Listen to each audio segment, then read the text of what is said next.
Nežinau, žinojote ar ne, kad pačios sveikiausias ir daugiausia maistinės vertės turinčios daržovės yra ką tik skintos.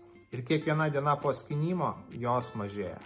Pavyzdžiui, ta pati nuskinta salota per 3 dienas praranda pusę savo vitaminų bei antioksidantų. O tai reiškia, kad parduotuvėje tą pačią salotą mes randame jau praradusią dalį savo naudos. Tai yra lygiai taip pat kaip įsigyti naują bateriją, o atsinešus ją namo pamatyti, kad jinai yra tik tai dalinai pakrauta. Juk mokame pilną kainą, o gauname tik tai dalį pažadėtos vertės.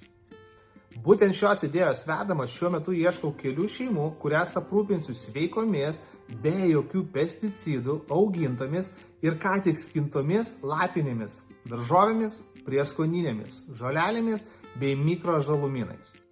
Šios šeimos savo namuose po ranka visada turės 100% vitaminais ir antioksidantais įkrauto žaliojo maisto.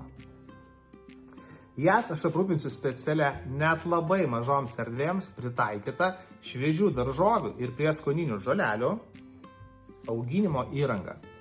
O be įrangos aš dar papildomai aprūpinsiu ir nuolatinių jau sudaigintų žalumynų tiekimu, kurį pakaks tik įstatyti į nuskintos daržovės vietą ir grožėtis, kaip auga jūsų šviežias žalias maistas namuose.